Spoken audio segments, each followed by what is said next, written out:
Good morning to all of you. Next हमारा topic है basic concept of chemistry का, जो हम लॉ पढ़े थे केमिकल कॉम्बिनेशन का second law, law of constant composition और डेफिनेट प्रोपोर्शन, जो French chemist J L Proust ने 1799 में दिया था। उसने ये बताया था कि किसी कंपाउंड की कंपोजिशन किस तरीके से होती है। तो मैं अगर आपको बोलूँ कि पानी आप कहीं से भी ले आओ तो हमें पता है कि उसमें हाइड्रोजन 2 होंगे और ऑक्सीजन 1 ही होगा। उसकी प्रोपोर्शन 1:8 होगी। वो कैसे होगी मैं बताती हूँ आपको। अगर मैं बोलूँ कि आपको कार्बन डाइऑक्साइड बनाना है तो आप कहीं से किसी तरीके से भी बनाओ, किसी भी अलग अलग तरीके से बनाओ, तो आप जिस तरीके से बनाओगे कार्बन डाइऑक्साइड C1 और ऑक्सीजन 2 ही होंगे। अब उसकी रेशियो मैं बताती हूँ आपको। जैसे कार्बन का एटॉमिक मास 12 होता है और ऑक्सीजन 1 का 16 होगा, 2 का 32 हो जाएगा। तो यहाँ पे अगर मैं इसकी रेशियो काटूँ 3:8 आ जाएगा। तो आप कहीं से भी कार्बन डाइऑक्साइड बनाएं, किसी तरीके से भी बनाएं, चाहे कैल्शियम कार्बोनेट को तोड़ें, चाहे कार्बन को वुड को आग लगाएं, चाहे आप कैल्शियम कार्बोनेट में एसिड ऐड करें, चाहे आप सोडियम कार्बोनेट को हाइड्रोजन कार्बोनेट को तोड़ें, आपको CO2 ही मिलेगा। इसका मतलब है उसकी प्रोपोर्शन जो होती है वो हमेशा सेम रहती है। तो इसी को बोलते हैं लॉ ऑफ कांस्टेंट कंपोजिशन और डेफिनेट प्रोपोर्शन। तो मैं वाटर की बात करूँ, वाटर आप कहीं से भी ले आओ, चाहे अमेरिका से ले आओ, चाहे ऑस्ट्रेलिया से लाओ, चाहे कहीं से भी ले आओ, तो आपको H2 ही मिलेगा, मतलब 2 हाइड्रोजन 1 ऑक्सीजन। तो यहाँ पे हाइड्रोजन 2 हैं तो 2 आ जाएगा और ऑक्सीजन 1 है तो इसका मास 16 आ गया। इसको मैं काटूंगी 1:8। तो वो हमेशा जहाँ से भी वाटर लाएंगे उसकी रेशो क्या होगी, 1:8 ही होगी। तो ये आपका लॉ कौन सा आ गया, लॉ ऑफ कांस्टेंट कंपोजिशन और डेफिनेट प्रोपोर्शन। तो यहाँ पे मगर एक और चीज़ बोली गई है कि इसकी कुछ लिमिटेशंस भी हैं। अगर हम आइसोटोप की बात करें तो वहाँ पे ये लॉ फेल हो जाता है, उसकी कंपोजिशन अलग आ जाती है। और अगर मैं ये बताऊँ कि कुछ कंपाउंड जो हैं, जैसे ये है C2H5OH एंड CH3OCH3, इनका मॉलिक्यूलर मास सेम है, मॉलिक्यूलर फॉर्मूला भी सेम है, मगर इनकी कंपोजिशन अलग अलग है, इनकी जो होगी रेशो अलग अलग होगी। तो यहाँ पे लॉ क्या हो जाता है, फेल हो जाता है। नेक्स्ट हमारा लॉ जो आता है वो आता है लॉ ऑफ मल्टीपल प्रोपोर्शंस। आप when two element combine to form two or more chemical compound, then the mass of one of the two element which combine with a fixed mass of other bear a simple ratio to one another। तो मैं यहाँ पे पहले बता दूँ, ये Dalton ने दिया था 1804 में। इसने क्या बोला हुआ है कि आप कोई भी 2 एलिमेंट कंबाइन करो। जैसे आपको पता है कार्बन और ऑक्सीजन कंबाइन करोगे तो कार्बन मोनोऑक्साइड भी बनेगा, कार्बन डाइऑक्साइड भी बन सकता है। तो यहाँ पे इनका अलग अलग क्या बन जाएगा, कंपाउंड बन जाएगा। तो मैं यहाँ पे आपको बता दूँ, जैसे ये है कार्बन और ऑक्सीजन से कार्बन डाइऑक्साइड भी बनेगा, कार्बन मोनोऑक्साइड भी बनेगा, मगर ये आपस में सिंपल रेशो में ही होंगे। ये लॉ यही बोलता है मल्टीपल प्रोपोर्शन चाहे हो जाए, अलग अलग कंपाउंड बन जाए, मगर उनकी आपस में रेशो सेम ही होगी। जैसे मैं यहाँ बोलूँ कार्बन 12 है, ऑक्सीजन यहाँ पे 16 था, मल्टीप्लाई किया 2 से 32 आ गया, और कार्बन यहाँ पे 12 है, यहाँ पे 16 है।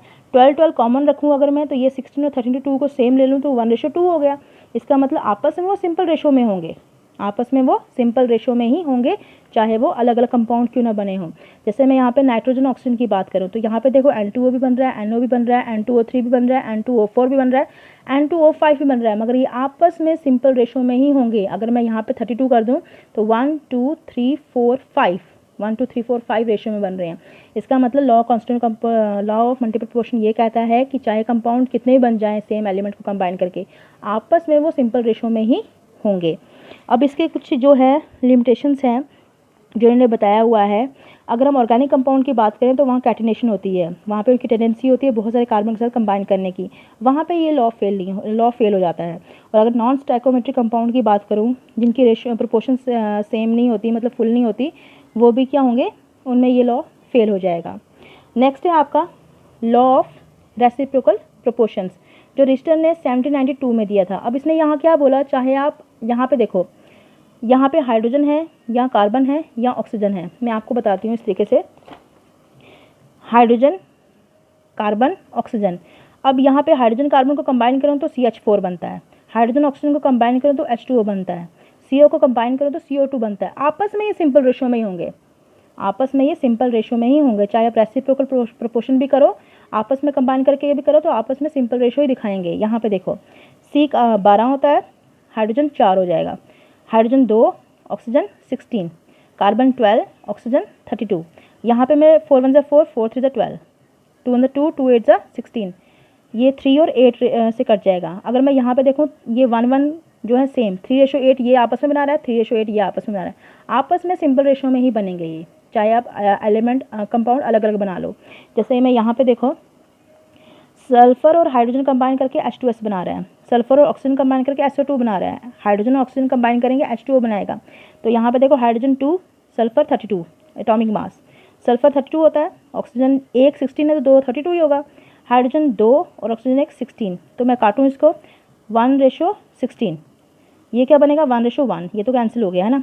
ये 1:8, तो यहाँ पे देखो 1 तो सेम हो गया, मगर ये आपस में 8:16 आ गया, 1:2, तो आपस में सिंपल रेशो में ही बनाएंगे ये। तो ये होगा कौन सा आपका लॉ ऑफ रेसिप्रोकल प्रोपोर्शन। तो ये होगा लास्ट आपका जो लॉ है वो है गेल-स्टोक लॉ ऑफ गैसेस वॉल्यूम।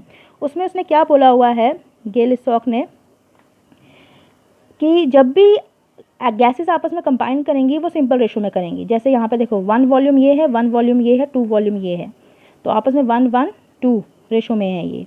अगर मैं यहाँ पे देखूँ तो यहाँ पे देखिए 2 वॉल्यूम में ये है, पीछे 2 लिखा है ना, 2 वॉल्यूम में ये है, ऑक्सीजन 1 वॉल्यूम में और ये भी 2 वॉल्यूम में, तो 2:1:2।